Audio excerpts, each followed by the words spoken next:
Hi friends, Shri Rajarajeshwari ಅಮ್ಮನವರ ವಿಗ್ರಹವನ್ನು ವಿಶೇಷ ಔಷಧೀಯ ಗುಣಗಳೊಂದಿಗೆ ಜೇಡಿ ಮಣ್ಣನ್ನು ಬೆರೆಸಿ ನಿರ್ಮಿಸಲಾಗಿದೆ. ಇದು 9 ಅಡಿ ಎತ್ತರವಿರುವ ವಿಶ್ವದ ಅತಿ ದೊಡ್ಡ ಮಣ್ಣಿನ ವಿಗ್ರಹವಾಗಿದೆ. ಪ್ರಾಚೀನ ಕಾಲದಲ್ಲಿ ದೇವಾಲಯವಿರುವ ಈ ಸ್ಥಳವನ್ನು ಪುರಲ್ ಎಂದು ಕರೆಯಲಾಗುತ್ತಿತ್ತು. ಪುರಲ್ ಎಂದರೆ ತುಳು ಭಾಷೆಯಲ್ಲಿ ಕೊಳಲು ಎಂದರ್ಥ. ಸಂಸ್ಕೃತದಲ್ಲಿ ಪುರಳಿಪುರ ಎಂದು ಕರೆಯಲಾಗುತ್ತಿತ್ತು. ನಂತರ ಕನ್ನಡದಲ್ಲಿ ಕೊಳಲಿ ಎಂದು ಕರೆಯಲಾಯಿತು. ಹಲವಾರು ಪ್ರಾಚೀನ ದಾಖಲೆಗಳಲ್ಲಿ ಇಲ್ಲಿನ ಮುಖ್ಯ ದೇವತೆಯನ್ನ ಪೊರ್ಲಿ ದೇವಿ ಎಂದು ಉಲ್ಲೇಖಿಸಲಾಗಿದೆ. ಈ ಕ್ಷೇತ್ರದ ಮೂಲ ಕ್ಷೇತ್ರವು ದುರ್ಗಾ ಪರಮೇಶ್ವರಿ ಅಂತ ಹೇಳಿ ಹೊರಗಿರುವಂತ ಚಿಕ್ಕ ಗುಡಿ.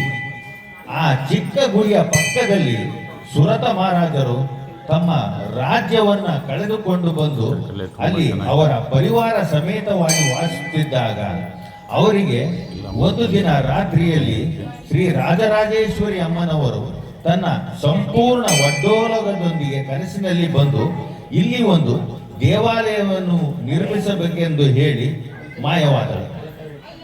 ಮರುದಿನ ಬೆಳಗ್ಗೆ ಸುರತ ಮಹಾರಾಜರು ತಾವು ರಾತ್ರಿ ಕನಸಿನಲ್ಲಿ ಅಮ್ಮನವರ ಬಂದು ಹೇಳಿದ್ದನ್ನ ತಮ್ಮ ಗುರುಗಳ ಹತ್ತಿರ ಚರ್ಚಿಸಿದಾಗ ಆ ಗುರುಗಳು ತಾವು ಕನಸಿನಲ್ಲಿ ಕಂಡದ್ದನ್ನ ಇಲ್ಲಿ ನೆರವೇರಿಸಬೇಕೆಂದು ಆಜ್ಞಾಪಿಸಿದರು. ಅವರ ಆಜ್ಞೆಯಂತೆ ಆ ಮಹಾರಾಜರು ಈ ಒಂದು ಸ್ಥಳದಲ್ಲಿ ಶ್ರೀ ರಾಜರಾಜೇಶ್ವರಿ ಅಮ್ಮನವರ ದೇವಾಲಯವನ್ನು ನಿರ್ಮಿಸಿದರು.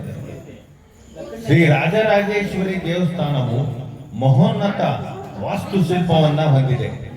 ಇಡೀ ದೇವಾಲಯದಲ್ಲಿ ತಾಮ್ರಲೇಪಿತ ಚಾವಣಿ ಇದೆ. ಗರ್ಭಗುಡಿಯಲ್ಲಿ 3 ಪ್ರವೇಶ ದ್ವಾರಗಳಿವೆ. ಕೇಂದ್ರ ದ್ವಾರದ ಮೂಲಕ ಪ್ರವೇಶಿಸಿದಾಗ ಶ್ರೀ ರಾಜರಾಜೇಶ್ವರಿಯ ತಾಯಿಯನ್ನ ತಾವು ನೋಡುತ್ತೀರಿ. ತಾಯಿಯ ರೂಪವು ವರಭಯ ಮುದ್ರೆಯನ್ನು ಹೊಂದಿದೆ. ಇದು ಆಶೀರ್ವಾದ ಮತ್ತು ಸುರಕ್ಷತೆಯ ಸಂಕೇತವಾಗಿದೆ.